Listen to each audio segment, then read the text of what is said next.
வணக்கம்.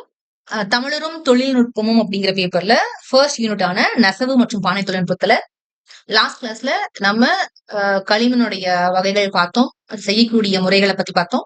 அதுக்கப்புறம் carbon nano technology வந்து அதுல எப்படி எல்லாம் பயன்படுத்திருக்கிறாங்க நம்ம முன்னோர்கள் அப்படிங்கிற விஷயங்களை பத்தி நம்ம தெரிஞ்சுக்கிட்டோம். இந்த கிளாஸ்ல நம்ம கீறல் குறியீடுகளை பத்தி நம்ம தெரிஞ்சுக்க போறோம்.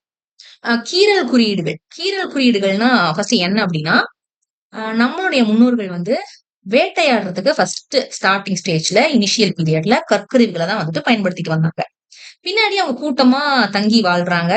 கொஞ்ச நாளுக்கு அப்புறம் நம்ம வேட்டையாட முடியாதுன்னு தெரிஞ்சுக்கிட்டு அவங்க பயிர் செய்யறாங்க. அதுக்கப்புறம் பயிர் செய்யறதுக்காகவும், வேளாண்மை செய்யறதுக்காகவும், நீரை குடிக்கிறதுக்காகவும், இல்ல பொருட்களை வந்து நம்ம சேமிச்சு வைக்கிறதுக்காகவும், இல்ல சமைக்கிறதுக்காகவும் மட்பாண்டங்கள் வந்து தேவைப்படுது. அதனால அத செய்ய தொடங்குறாங்க. நாகரிகம் வளர்ந்த பிறகு வரலாற்று காலத்துல கருப்பு நிற பானைகளையும், சிவப்பு பானைகளையும், இல்ல கருப்பும், சிவப்பும் கலந்த பானைகளையும் வந்துட்டு ரொம்ப நேர்த்தியாகவும், அழகாகவும் பயன்படுத்தி செய்ய பழக்கப்படுத்திக்கிட்டாங்க அவங்கள. சிந்துவெளி பண்பாடு வந்து மறைந்ததற்கும், அந்த தமிழி அப்படிங்கிற ஒரு எழுத்துக்கள் வந்து தோன்றியதற்கும் ஒரு நடுப்பட்ட காலத்துலதான் வந்துட்டு ஒரு வரி வடிவம் வந்து இருந்திருக்கணும். அந்த வரி வடிவத்தின வந்துட்டு அந்த வரி வடிவத்தினை வந்து ரிசர்ச்சர்ஸ் வந்து குறியீடுகள் இல்லைன்னா கீறல்கள் அப்படின்னு சொல்லி சொல்றாங்க. இந்த குறியீடுகள் அல்லது கீறல்கள் வந்து எதுக்கு பயன்பட்டு இருக்கு அப்படின்னு சொல்லி கேட்டா, அவங்களுடைய கம்யூனிகேஷனுக்காக மக்கள் பேசுறதுக்காகவும், தகவல் தொடர்பு கொள்றதுக்கும் இந்த குறியீடுகளை வந்து பயன்படுத்திருக்கிறாங்க. அதுக்காக மட்பாண்டங்களையும் இதை வந்து பொறிச்சு வச்சிருக்காங்க. முதல்ல இந்த மட்பாண்டங்கள் வந்து என்னுடையது, இன்னார் இன்னாருடையது அப்படின்னு சொல்லி தெரிஞ்சுக்கிறதுக்காக தான் தங்களுடைய பெயர்களை வந்து இந்த மட்பாண்டங்களை வந்து பொறிச்சு வைக்கிறாங்க. அடுத்து கீறல் குறியீடுகளின் வகைகள். எந்தெந்த மாதிரியான வகைகள் இருக்குன்னு சொல்லி கேட்டா, பொதுவா ரெண்டு வகைகள் இருக்கு. ஒண்ணு மட்கலங்கள், அந்த மட்பாண்டங்கள் வந்து சுடுறதுக்கு முன்னாடி போடப்படக்கூடிய குறியீடுகள். இன்னொன்னு அந்த மட்கலன்கள் வந்து சுட்ட பின்னாடி போடக்கூடிய குறியீடுகள். இந்த செகண்ட் டைப் வந்து எப்படின்னா கொஞ்சம் கஷ்டம். ரொம்ப ஹார்டான ஒரு பொருளை வச்சுதான் வந்துட்டு இதுல போட முடியும். கீற முடியும். கல்லாலேயோ, இல்ல இரும்பாலேயோ, இல்ல யானை தந்தம் மாதிரியான ஒரு ஹார்டான ஒரு மெட்டீரியலை வச்சுதான் வந்துட்டு இந்த கீறல்களை வந்து போட முடியும் இந்த செகண்ட் டைப்ல. கீறல் குறியீடுகள்ல இருந்து அறியப்படக்கூடிய செய்திகள் என்ன? இல்ல இதோடைய பயன்பாடுகள் என்ன அப்படின்னு சொல்லி கேட்டா, நம்ம ஆல்ரெடி பார்த்த மாதிரி, ஆஹ் இது மூலமா தான் நம்ம முன்னோர்களுடைய பத்தி வரலாற்றை பத்தியோ, இல்ல வேற விஷயங்கள பத்தியோ நம்ம அறிஞ்சுக்க முடியும். இது வந்து எப்படி இருக்கு? எந்த மாதிரியான வகைகள்ல இருக்குன்னா, ஆஹ் யாருடைய பேராவது போட்டிருந்திருக்கலாம். இல்ல அவங்களுடைய வாழ்க்கை முறைய பத்தி எழுதியிருந்திருக்கலாம்.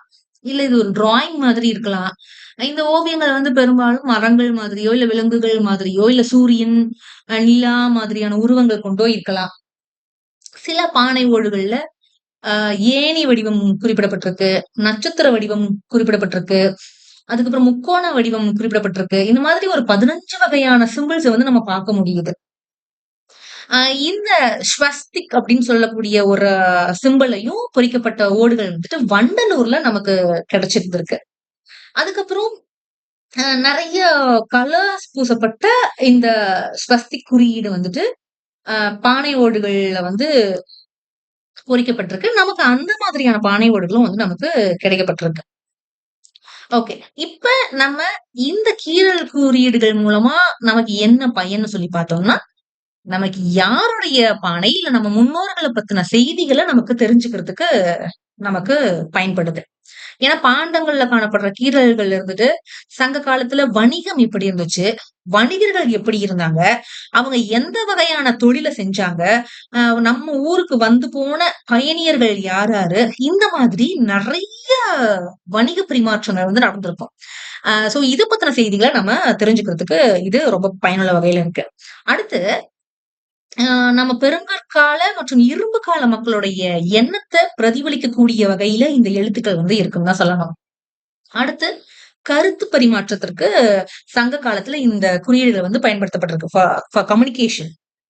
அடுத்து நம்மளுடைய வரலாற்று நம்ம எப்படி தெரிஞ்சுக்கிறது? இந்த மாதிரியான தொல்லியல் லாம் செஞ்சுட்டு, தொல்லியல் ஆராய்ச்சி மூலமா நமக்கு கிடைக்கக்கூடிய பொருட்கள வச்சு தான் நம்ம முன்னோர்கள் வந்து இப்படியெல்லாம் வாழ்ந்திருக்காங்களா? இந்த மாதிரிலாம் யூஸ் பண்ணியிருந்திருக்காங்களா? அப்படிங்கிறத நம்ம தெரிஞ்சுக்க முடியும். அக்காலத்துல இருந்த வணிகமும், பொருளாதார நிலையையும் நம்ம அறிஞ்சுக்கணும் அப்படின்னு சொல்லி கேட்டா, இந்த மாதிரி கண்டுபிடிப்புகளும், ரிசர்ச்சஸும் தான் நமக்கு வந்துட்டு ரொம்ப ரொம்ப அவசியம். சங்ககால மக்களுடைய தகவல் தொடர்பு ஊடகமாகவும் இந்த பாண்டங்கள்ல இருக்கக்கூடிய கீறல் குறியீடுகள் தான் வந்துட்டு இருக்கு. அதேபோல இந்த மட்பாண்டங்கள்ல கீறல் குறியீடுகள் மூலமா நம்ம வேற என்னென்னலாம் தெரிஞ்சுக்கலாம்னா, இந்த மட்பாண்டங்களோட வந்து இன்னாருடையதுன்னு மட்டும் இல்லாம, அவங்களுடைய பேர் என்ன? அவங்களுடைய காலம் என்ன? இந்த மாரி விஷயங்களையும் நம்ம வந்து